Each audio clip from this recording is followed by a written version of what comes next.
The story of power has always followed the sea.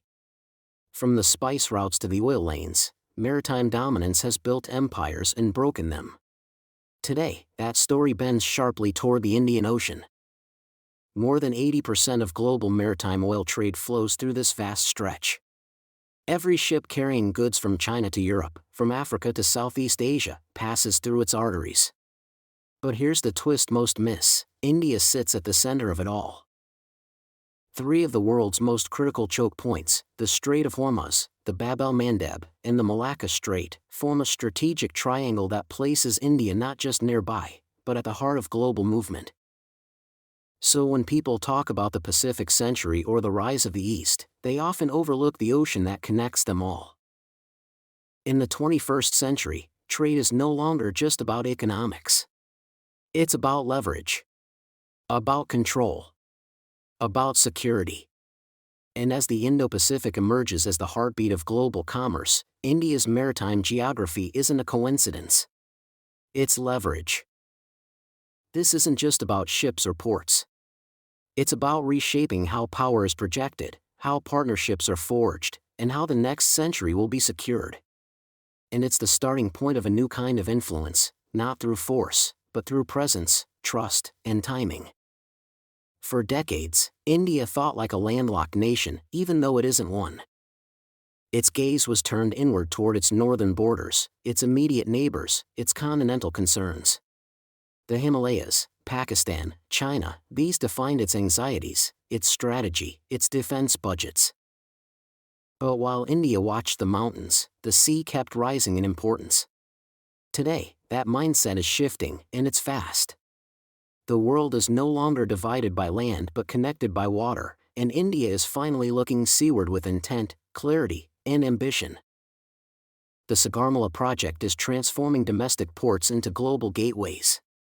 The Indian Navy is transitioning from a coastal force to a deep-water deterrent.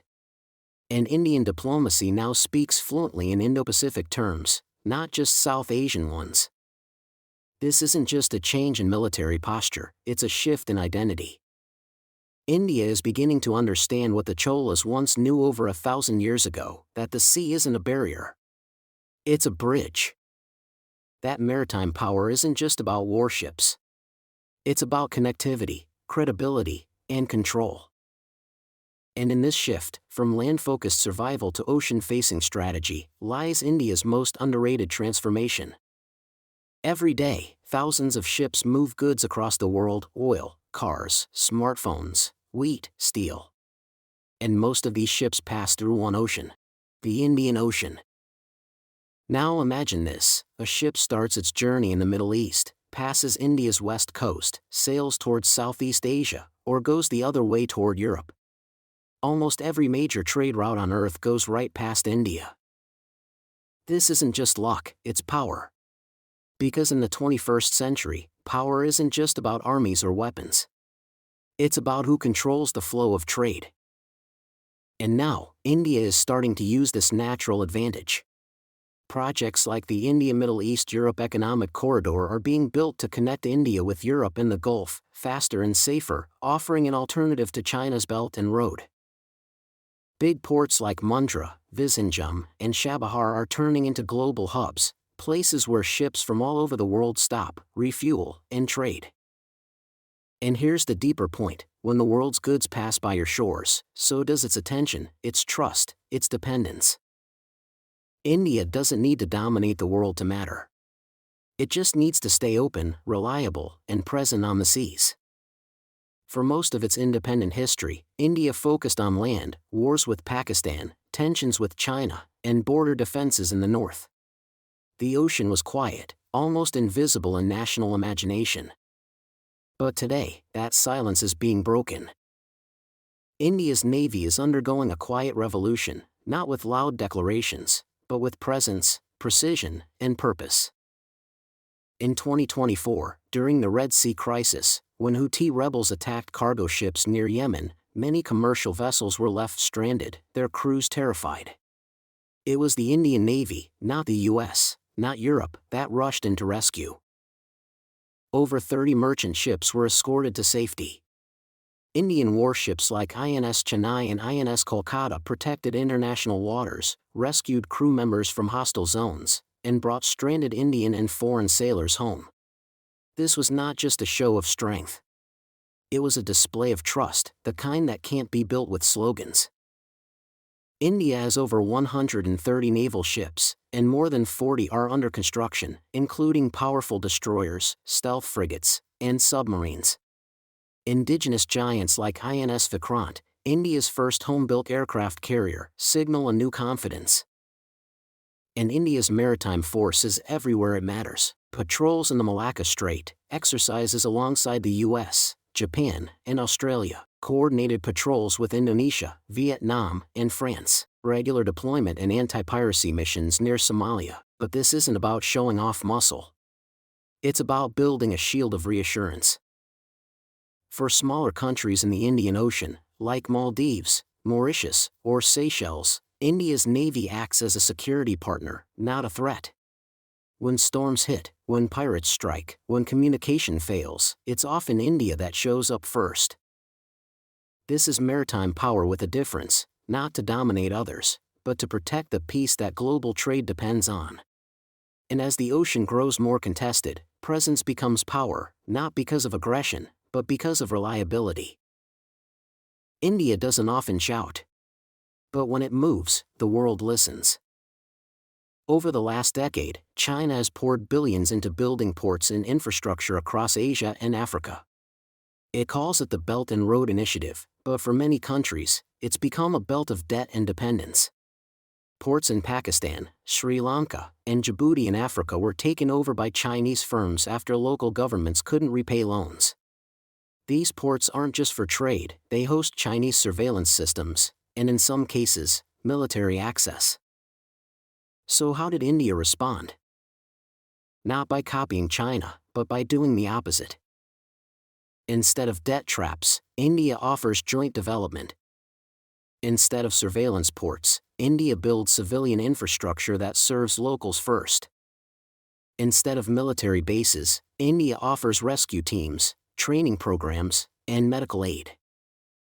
Let's take Chabahar Port in Iran, a project India invested in when others walked away. It offers landlocked Afghanistan access to the sea, bypassing Pakistan entirely. It's also a gateway for Central Asian trade, connecting India with new markets, without confrontation. Or take the Andaman and Nicobar Islands, where India is quietly building up airstrips and naval infrastructure. These islands overlook the Strait of Malacca, one of the busiest trade routes in the world. If that strait were ever blocked, global trade would freeze. India doesn't need a naval base in every country. It has the power to influence from its own shores, through presence, diplomacy, and partnerships.